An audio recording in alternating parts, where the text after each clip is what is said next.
بسم اللہ الرحمن الرحیم۔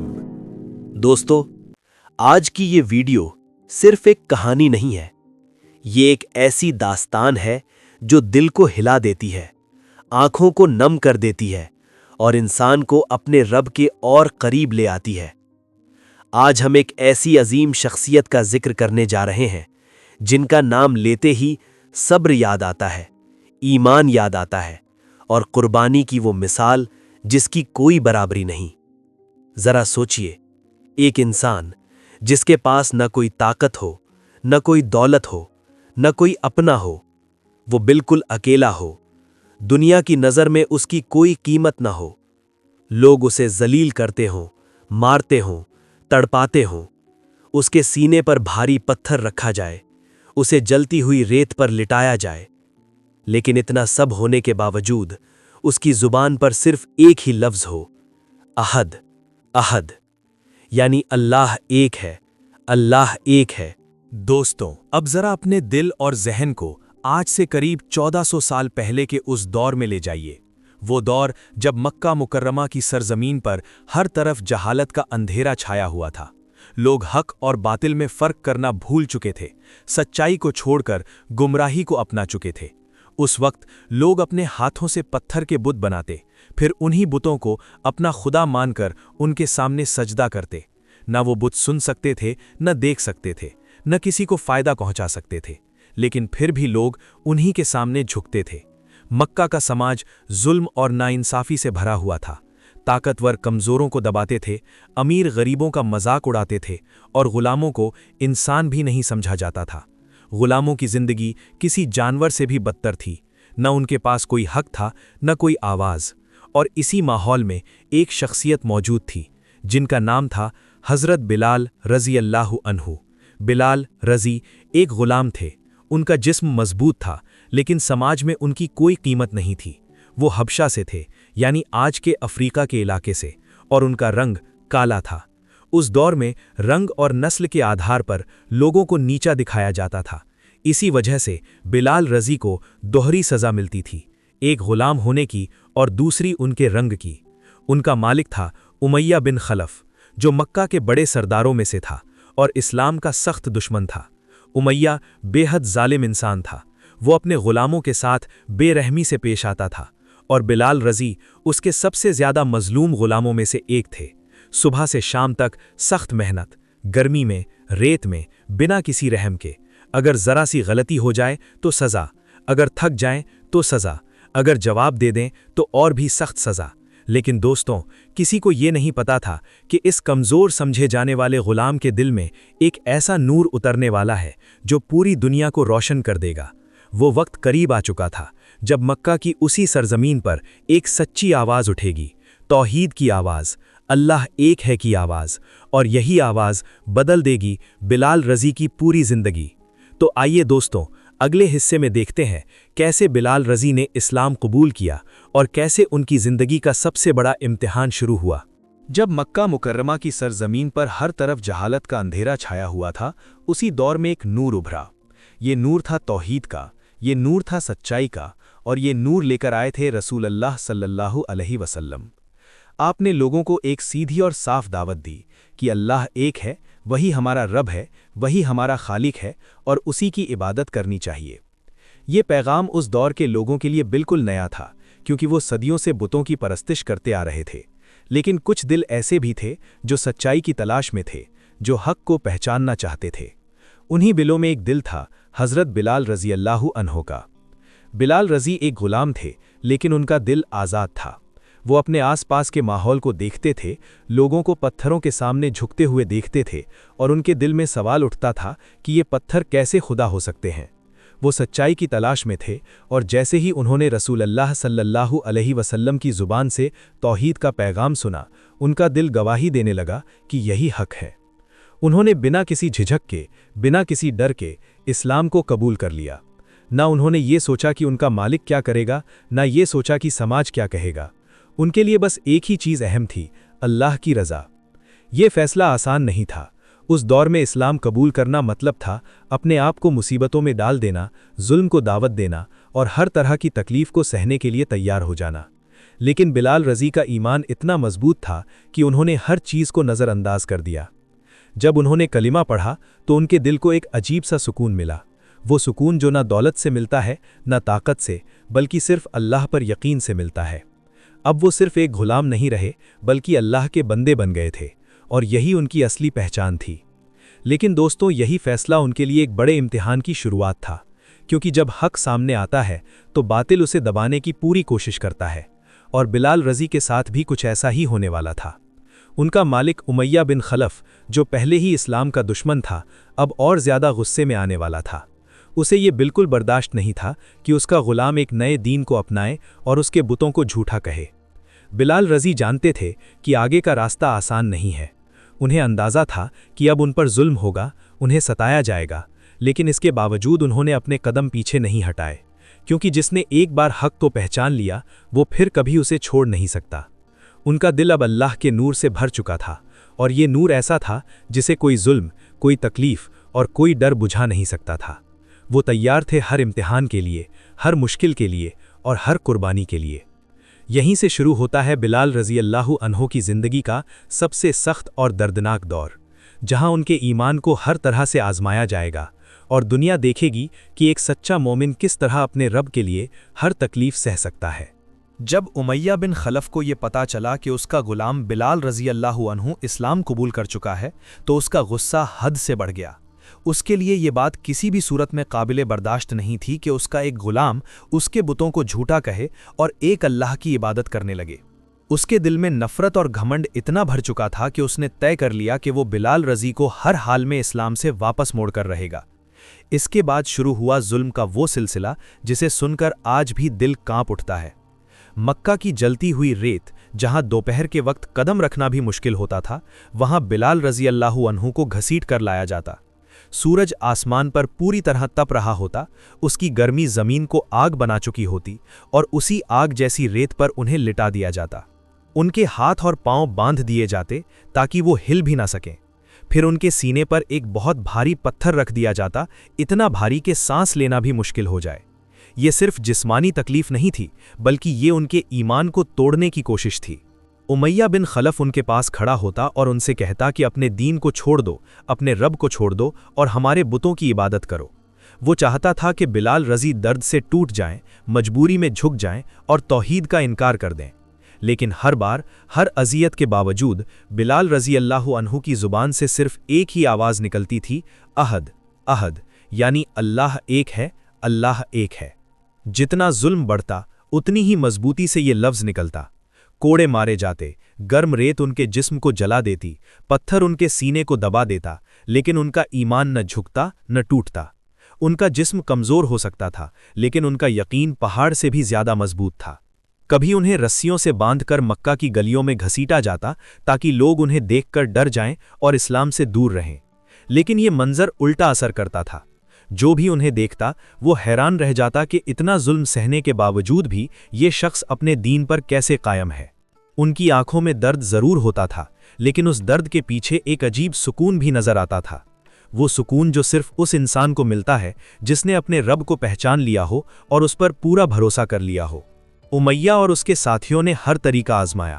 انہوں نے سوچا کہ شاید بھوکا رکھ کر توڑ دیں گے، پیاسا رکھ کر جھکا دیں گے، لیکن ہر کوشش ناکام ہو گئی، کیونکہ بلال رضی کا رشتہ اب صرف دنیا سے نہیں تھا بلکہ اللہ سے جڑ چکا تھا۔ یہ ظلم صرف ایک دن کا نہیں تھا بلکہ کئی دنوں تک چلتا رہا۔ ہر دن نئی اذیت، ہر دن نئی تکلیف، لیکن ہر دن وہی آواز، احد، احد۔ یہ لفظ اب صرف ایک جواب نہیں رہ گیا تھا بلکہ ایک پیغام بن چکا تھا، ایک ایسا پیغام جو یہ بتا رہا تھا کہ سچا ایمان کبھی دبایا نہیں جا سکتا، چاہے اس پر کتنی ہی مشکلیں کیوں نہ آ جائیں۔ دنیا کی نظر میں بلال رضی ایک کمزور غلام تھے، لیکن حقیقت میں وہ اس وقت کے سب سے مضبوط انسانوں میں سے ایک بن چکے تھے۔ ان کا صبر، ان کا یقین اور ان کا اللہ پر بھروسہ انہیں ایک ایسے مقام پر لے جا رہا تھا جہاں تک پہنچنا ہر کسی کے بس کی بات نہیں ہوتی۔ اور دوستوں، یہی وہ دور تھا جس نے بلال رضی اللہ عنہ کو پوری امت کے لیے ایک مثال بنا دیا، ایک ایسی مثال جسے قیامت تک یاد رکھا جائے گا اور جس سے ہر مومن صبر اور ایمان کا سبق لیتا رہے گا۔ جب مکہ مکرمہ میں حضرت بلال رضی اللہ عنہ پر ہونے والے ظلم کی خبر پھیلنے لگی تو یہ بات آخرکار حضرت ابو بکر صدیق رضی اللہ عنہ تک بھی پہنچی۔ وہ رسول اللہ صلی اللہ علیہ وسلم کے سب سے قریب ساتھیوں میں سے تھے اور ان کا دل رحمت، نرمی اور انسانیت سے بھرا ہوا تھا۔ جب انہوں نے سنا کہ ایک بے گناہ انسان صرف اللہ کی توحید پر ایمان لانے کی وجہ سے اتنی سخت اذیت جھیل رہا ہے تو ان کا دل بے چین ہو اٹھا۔ حضرت ابو بکر رضی اللہ عنہ فوراً اس جگہ کی طرف روانہ ہوئے جہاں بلال رضی اللہ کو سزا دی جا رہی تھی۔ انہوں نے دیکھا کہ جلتی ہوئی ریت پر ایک بے بس انسان پڑا ہے، اس کے سینے پر بھاری پتھر رکھا ہوا ہے اور اس کی زبان پر پھر بھی صرف ایک ہی لفظ ہے، احد، احد۔ یہ منظر اتنا دردناک تھا کہ کوئی بھی رحم دل انسان اسے دیکھ کر سخت پریشان ہو جائے۔ حضرت ابو بکر رضی اللہ عنہ یہ سب دیکھ کر خود کو روک نہ سکے۔ وہ سیدھے امیہ بن خلف کے پاس گئے اور اس سے کہا کہ اس غلام کو مجھے بیچ دو۔ امیہ جو پہلے ہی گھمنڈ اور نفرت میں ڈوبا ہوا تھا، اس نے اس بات کو ایک موقع سمجھا۔ اس نے سوچا کہ کیوں نہ اس موقع سے فائدہ اٹھایا جائے اور زیادہ قیمت لی جائے۔ دونوں کے بیچ کچھ بات چیت ہوئی جس میں امیہ نے اونچی قیمت مانگنے کی کوشش کی، لیکن آخرکار حضرت ابو بکر رضی اللہ عنہ نے بلال رضی اللہ عنہ کو خرید لیا۔ یہ صرف ایک خرید و فروخت نہیں تھی، بلکہ یہ انسانیت کی جیت تھی، رحمت کی۔ جیسے ہی یہ سودا پورا ہوا، حضرت ابو بکر رضی اللہ عنہ نے بلال رضی اللہ عنہ کو فوراً آزاد کر دیا۔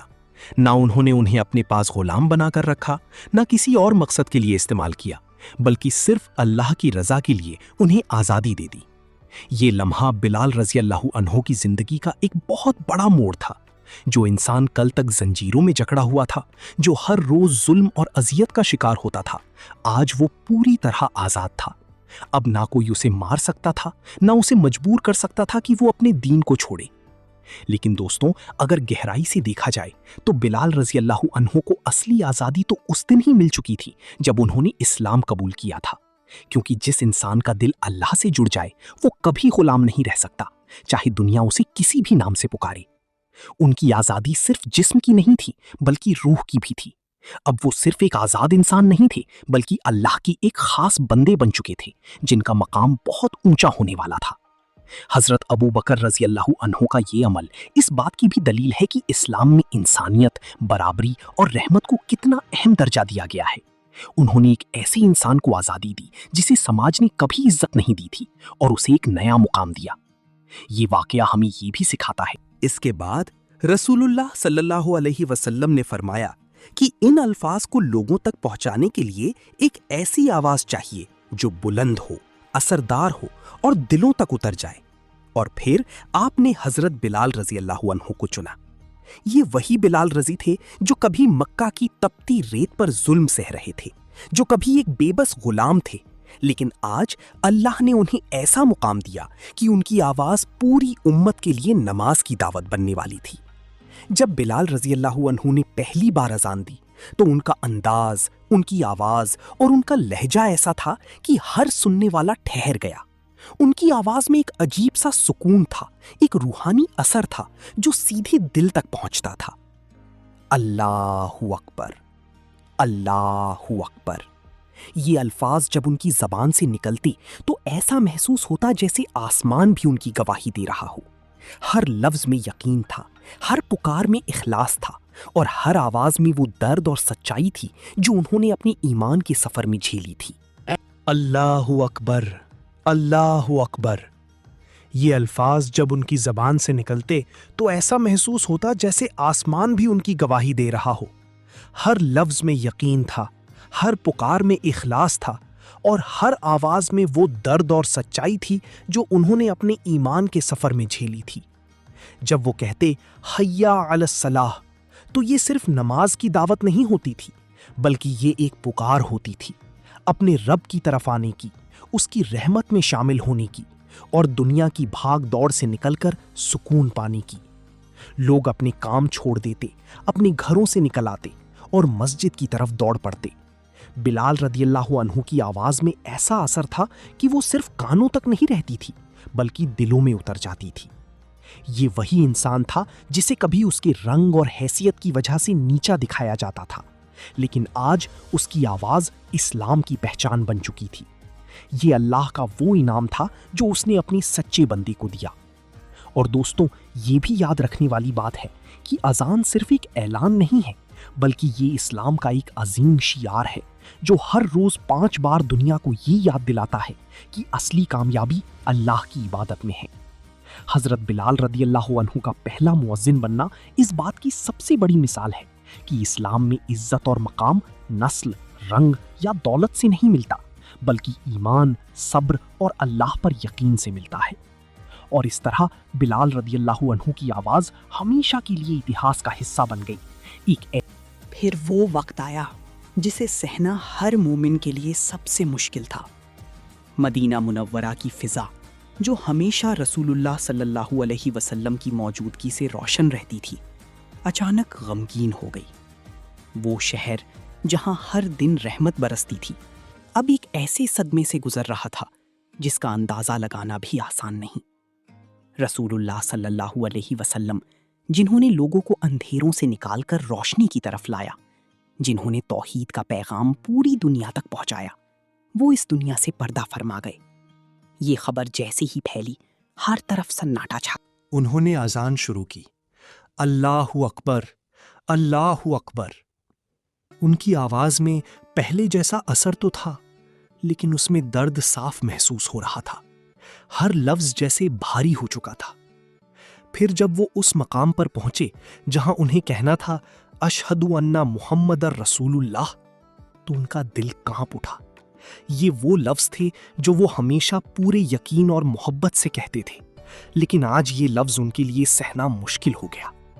جیسے ہی انہوں نے محمد رسول اللہ کہا، ان کی آواز بھر آئی، ان کی آنکھوں سے آنسو بہنے لگے اور وہ خود پر قابو نہ رکھ سکے۔ ان کا گلا رک گیا اور وہ اذان کو پورا نہ کر سکے۔ یہ منظر اتنا دردناک تھا کہ وہاں موجود ہر شخص رو پڑا۔ پورا مدینہ غم میں ڈوب گیا۔ یہ صرف ایک اذان کا رک جانا نہیں تھا، بلکہ یہ اس محبت کی نشانی تھی جو بلال رضی اللہ عنہ کے دل میں رسول اللہ صلی اللہ علیہ وسلم کے لیے تھی۔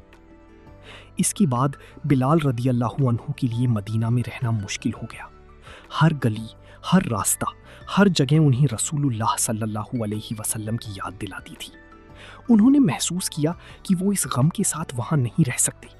دوستوں، حضرت بلال رضی اللہ عنہ کی یہ داستان صرف ایک کہانی نہیں ہے، بلکہ یہ ایک ایسی حقیقت ہے جو ہر دور کے انسان کو کچھ نہ کچھ سکھاتی ہے۔